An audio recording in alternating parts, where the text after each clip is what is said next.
ayat 1. Lalu aku melihat langit yang baru dan bumi yang baru. Sebab langit yang pertama dan bumi yang pertama telah berlalu. Yaitu apa? Ikatan perjanjian yang pertama. Yaitu kehidupan diatur oleh hukum Taurat di bait suci Allah telah berlalu. Ya. Kemudian laut pun tidak ada lagi, artinya apa? Tidak ada kematian di dalam Kristus. Di dalam langit baru, bumi baru, di dalam relasi kita dengan Tuhan, dalam roh dan kebenaran, hidup baru di dalam Dia. Kita hidup di dalam ini, nggak pernah lagi mati. Ya, nggak pernah mati. Nah, maka ikatan perjanjian baru di mana penebusan dosa oleh darah Yesus dan kita telah jadi manusia hidup baru dalam Kristus. Kita telah menjadi bait suci Allah dalam roh dan Kristus sebagai kepala. Relasi kita ginosko, hubungannya intim banget dengan Tuhan, melebihi intimnya hubungan dengan suami istri dalam roh dan kebenaran. Ya, kita sudah menjadi satu roh dengan Tuhan. Tetapi siapa yang mengikatkan dirinya pada Tuhan menjadi satu roh dengan Dia?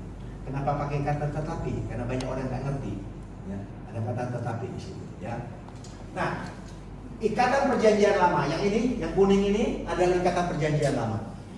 Ikatan perjanjian lama di mana penebusan oleh darah binatang, di mana relasi diatur oleh hukum Taurat dilaksanakan di bait suci Allah ini. Dan ini sudah hancur di tahun 70. Jadi ini bercerita kehancuran bait suci Allah di tahun 70. Dan ini bercerita relasi yang baru di dalam Kristus. Pernah nggak dengar ini sharing seperti ini? Saya kira belum ya. Belum. Tapi saya hanya bilang, ya anggaplah Bapak Ibu ini sebagai satu studi. Belajar lagi sampai plong, apa namanya, twing gitu dapat ya. Ya, nggak usah saya bilang jadi rema lah, enggak. Twing, klik itu dapat gitu. Nah, baru itu cerah banget ya. Ya, ini sebagai satu studi bagi Bapak Ibu yang belum ngerti ya, nggak apa-apa. Nah, penggenapan nubuatan langit baru bumi baru. Lihat ini baik-baik. Ini ayat ini sangat jelas Bapak Ibu. Ini baca nih, sama-sama kita baca ya. 1, 2, 3.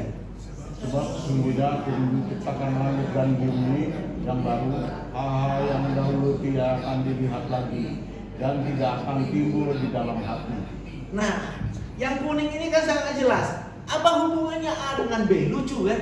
Lucu banget ya. Dia bilang apa?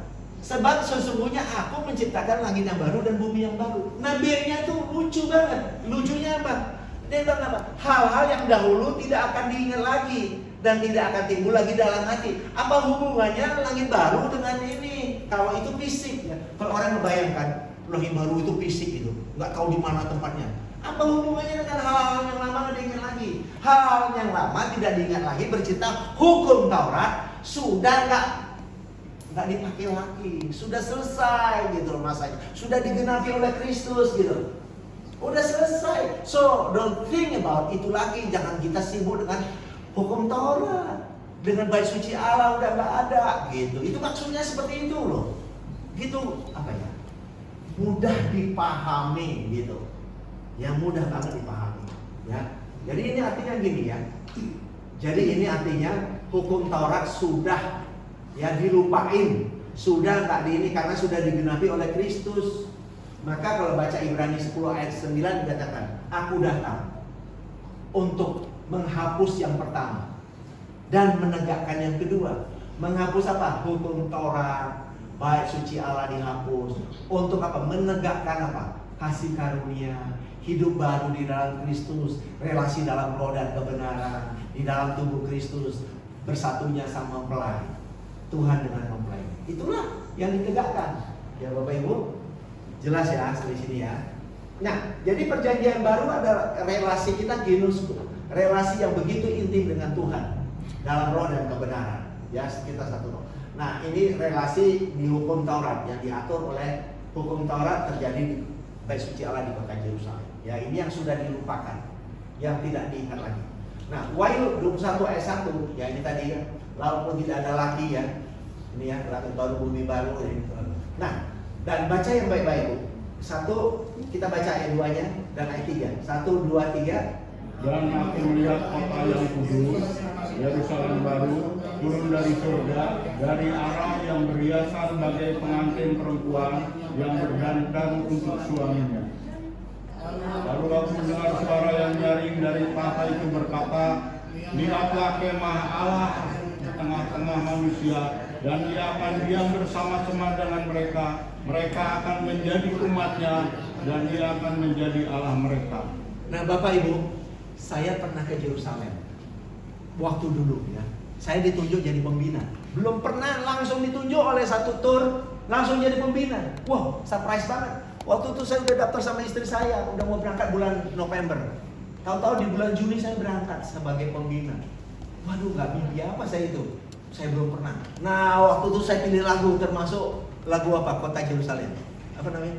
Oh, Yerusalem. Karena waktu itu saya berpikir itu akan ada kota Yerusalem turun dari langit, belum prak gitu. Gitu. Sebesar kota New York, katanya begitu. Dulu saya masih berpikir seperti itu. Sekarang kalau Bapak Ibu baca baik-baik, ya ini ya. Dan aku melihat kota yang kudus. Yerusalem baru namanya, ya, turun dari surga dari Allah. Yang berhiaskan bagi apa? Mempelai perempuan yang berdandan untuk siapa ini? Kota yang kudus. Kita, talk about orang percaya. Kalau baca nanti Wahyu 3 ayat 12, jelas sana bagi siapa yang menang.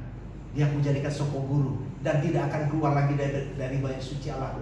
Namanya aku beri nama yang baru, yaitu Yerusalem baru, yang turun dari Allah, dari surga. Itulah namaku yang baru. Yerusalem baru is talk about kita orang percaya. Kitalah Yerusalem baru, jangan berpikir ada kota nanti akan turun di sana. Buang dari pikiran kita. Bukan itu.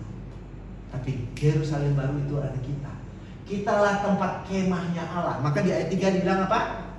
Lalu aku mendengar suaranya. Lihat kemah Allah, yaitu Yerusalem baru itu. Orang percaya sebagai kemahnya ada di tengah manusia. Ia diam. Ya, Yesus bersama-sama dengan kita. Mereka akan menjadi umatnya. Dan Dia menjadi Allah. Ada amin. Luar biasa. Itulah. Jadi ini fakta. Bukan angan-angan nanti. Ini kehidupan kita dari hari lepas hari. That's why I said that be happy in your life.